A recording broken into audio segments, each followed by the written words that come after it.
আসসালামু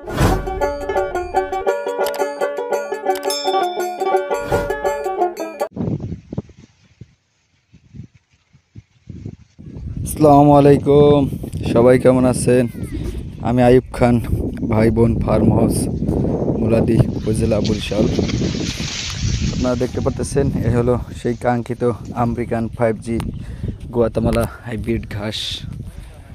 অনেক দিন ধরেই ভিডিও দিচ্ছি এবং আপনাদেরকে বলে আসছি কিছুদিন পরে কাটিং ডেলিভারি দেব ইনশাল্লাহ। এখন সেই কাঙ্ক্ষিত সময় এই আমেরিকান 5G গুয়াতেমালা হাইব্রিড ঘাস এর কাটিং বুকিং শুরু হয়েছে। আপনারা যারা সংগ্রহ করতে চান অবশ্যই যোগাযোগ করবেন, স্ক্রিনে দেওয়া নাম্বার আছে। এরপর আবার আমি বলে দিই 01735525575। এই ঘাসটা চাষ করতে হলে প্রথমত যে কোনো জমি 3 থেকে 4টা চাষ দিতে হবে। এরপর জমিতে যদি আপনার আগাছা থাকে 100% আগাছা পরিষ্কার করতে হবে। পরিষ্কার করে 4 ফিট গ্যাপ নিতে হবে এবং যেখানে রোপণ করে চারাটা পড়বে 4 ফিটের মাথায় সেখানে মাটি এবং গোবর সমপরিমাণ দিবেন। তারপরে একটা করে চারা রোপণ করবেন এবং প্রথম যে সিরিয়ালে গুয়াতেমালা রোপণ করবেন পরের সিরিয়ালে অবশ্যই আপনাকে ইন্দোনেশিয়ান স্মার্ট নেপিয়ার চাষ করতে হবে। দেখেন ঘাসের গুণগত মান কাটিংয়ের দেখেন, এবং এটার সাথে দেখেন পাশে আমার ইন্দোনেশিয়ান স্মার্ট নেপিয়া দেখেন এদের সাথে। কারণ একটাই, এই ঘাসটার পাতা হয়েছে 4 থেকে 5 ইঞ্চি, 5.5 ইঞ্চি মোটা হয়।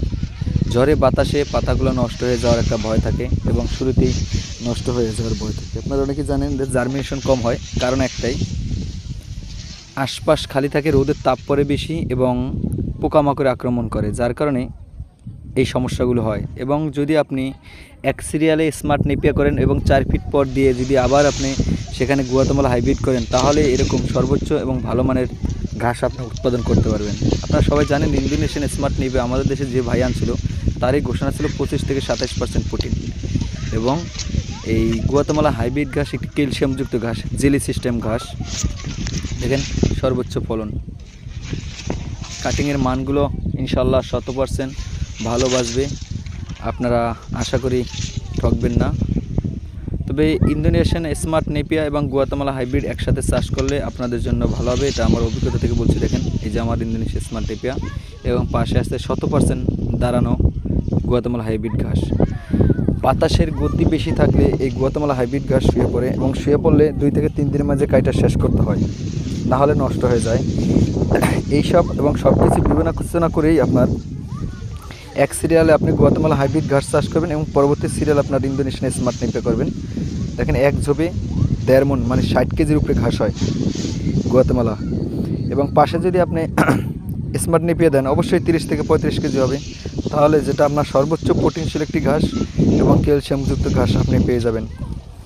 এই জন্য আমার ক্ষুদ্র প্রচেষ্টা এবং অভিজ্ঞতা থেকে বলবো আপনাদেরকে, আপনারা গুয়াতেমালা এবং ইন্দোনেশিয়ান স্মার্ট নেপিয়া ঘাস একই সাথে চাষ করুন একই জমিতে, তাহলে খুব ভালো ফলন পাবেন এবং গরুরে ভালো ঘাস এবং ভালো মানের দানাদার খাবার কম দিয়েই পারবেন, যেহেতু গুয়াতেমালা হাইব্রিড ঘাসে ক্যালসিয়ামযুক্ত ঘাস, সর্বোচ্চ প্রোটিনযুক্ত একটি ঘাস।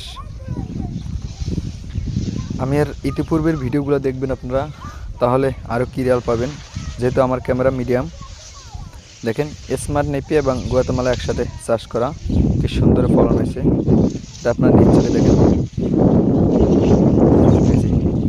গুয়াতেমালার পাশে 4 ফিট গ্যাপ দিয়ে ইন্দোনেশিয়ান স্মার্ট নেপিয়া চাষ করছি আমি, যার কারণে আমার একটা ঘাসের পাতা নষ্ট হয় না এবং কোনো একটা ঘাস মাটিতে শুয়ে পড়ে নাই। 100% পরিপক্ক আছে, কাটিং মানগুলো ভালো আছে। তো দ্রুত যোগাযোগ করবেন, আশা করি সর্বনিম্ন থেকে সর্বোচ্চ কাটিং ডেলিভারি দিব সব ডিস্ট্রিক্টে, সেটা জেলা উপজেলা যেখানেই হোক। দেখেন এই যে স্মার্ট নেপিয়া মাঝে এবং সাইডে গুয়াতেমালা হাইব্রিড ঘাস, দেখেন কত গ্যাপ দেখা যায় এবং একটা থেকে আরেকটা 4 ফিট 5 ফিটও আছে।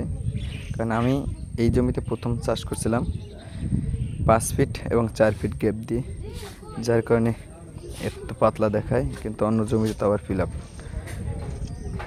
যেমন কিছু জমিতে আমি 1 বিঘা জমিতে দিছি একটা সিরিয়ালে দিছি আপনার গুয়াতেমালা, পাশে 3 ফিট গ্যাপ দিয়ে আবার দিছি ইন্দোনেশিয়ান স্মার্ট নেপিয়া, আবার 3 ফিট গ্যাপ দিয়ে গুয়াতেমালা, এভাবে চাষ করছি। যার কারণে আমার ঘাসের কাটিংয়ের গুণগত মান 100% ঠিক আছে। কোনো একটা ঘাস এর কাটিং